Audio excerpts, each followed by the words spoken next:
সংসারে আমরা প্রত্যেকটা মেয়ে ভোর থেকে রাত পর্যন্ত কাজ করলেও কোনো কাজই করে না। সময়ের সঙ্গে সঙ্গে কাজ যেন একটার পর একটা বেড়েই যায়। আর যদি বাড়িতে বাচ্চা থাকে তাহলে তো সেই কাজের আর কোনো শেষই নেই। জানি আমার মতো অনেক মেয়েরাই এমন একটা স্টেজে আছে যাদের বাচ্চা না ছোট না বড়, এই ধরো 7-8 থেকে 9 বছর। তাদের যে কি প্রবলেম একমাত্র সেই মাগুলোই জানে। আমার ছেলে খুব একটা দুষ্টুমি করে না, কিন্তু যখন দুষ্টুমি করা শুরু করে তখন আর কোনো থামাথামির ব্যাপার নেই। ওর দুষ্টুমি মানে হচ্ছে জল নিয়ে খেলা, কারণ ও জল নিয়ে খেলতে প্রচন্ড ভালোবাসা। আর সেটাতেই আমার সব থেকে বেশি প্রবলেম, কারণ বাচ্চা কাচ্চা যত জল নিয়ে খেলবে তত বেশি ঠান্ডা লাগার চান্স থাকে। আর এখন যেহেতু সিজন চেঞ্জের সময়, যখন রেগে যায় তখন তার থেকে বিপদের আর হয়তো কিছুই থাকে না মায়েদের জন্য। ওই যে তোমাদের বললাম না আমার ছেলে খুব একটা দুষ্টুমি করে না, তারই একটা নমুনা তোমাদেরকে দেখাই। আমি এখানে জামা কাপড় ভাঁজ করে কোথায় রাখবো ভাবতে পারছিলাম না, তাই নিচে থেকে ও এই টুলটা মানে টেবিলটা নিয়ে আমাকে এসে দিল, বললো মা তোমার কষ্ট হচ্ছে তাহলে তুমি এর ভিতরে রাখো।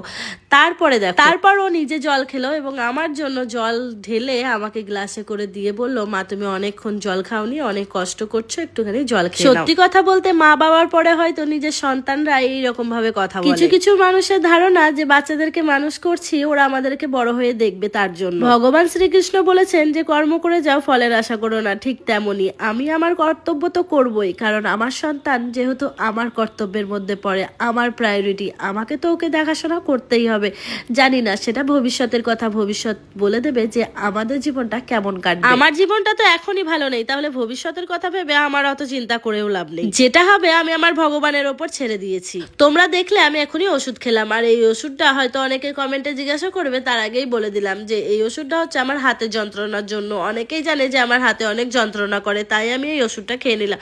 কারণ আমি অনেক ডাক্তারই দেখিয়েছি, কোনো ডাক্তার আমার এই হাতে ব্যথাটা কমাতে পারেনি। আর আমি ছোটবেলা থেকেই হোমিওপ্যাথি ডাক্তারই দেখাতাম, তাই সেখান থেকে ওষুধে নেই, এবার ট্রাই করছি যদি কমে। এইদিকে কাজ করতে করতে লেট হয়ে যাচ্ছিল, কারণ একটু বেথুয়া যাওয়ার ছিল, তোমাদেরকে সবই শেয়ার। এইদিকে আবার ছেলের ক্রিকেটের জামা কাপড়গুলো সবকিছু গুছিয়ে রাখলাম, ক্রিকেটের ব্যাগটাও গুছিয়ে রাখলাম, কারণ তাড়াহুড়ো করে হয় না, আমি আগের দিন রাতের বেলায় সবকিছু গুছিয়ে রেখে দিই।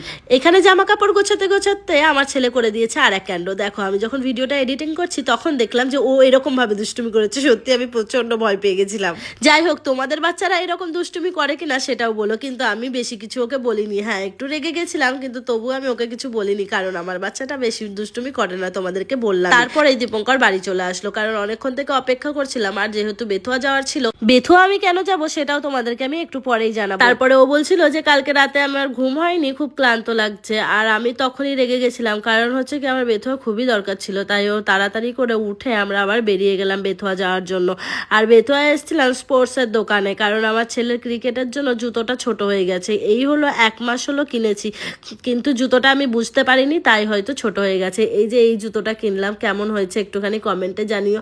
আমি ক্রিকেটের সম্বন্ধে অতটা কিছু জানি না, তবুও আমার ছেলের শখ, আমারও ইচ্ছা, তাই ওকে ক্রিকেটে ভর্তি করিয়েছি। ক্রিকেটের জন্য কোন জুতোটা কিনলে ভালো হয় সেটা একটুখানি কমেন্টে জানিও। আর আমার ছেলের তো যেখানে যায় সেখানেই বায়না শুরু হয়ে যায়। জুতো কিনে বাড়ি যাওয়ার সময় ছেলেকে মায়ের কাছে নামিয়ে আমরা দুজন চলে গেছিলাম চা খেতে। আর চাটা খাওয়ার পরে অনেক ভালো লাগলো, অনেকদিন একসাথে কোথাও ঘোরাঘুরি হয়নি, তাই দুজনে একসাথে এক জায়গায় গিয়ে চাটা খেয়ে তারপরে একটু ঘুরে টুরে তারপরে আবার বাড়ি চলে আসলাম নিজেদের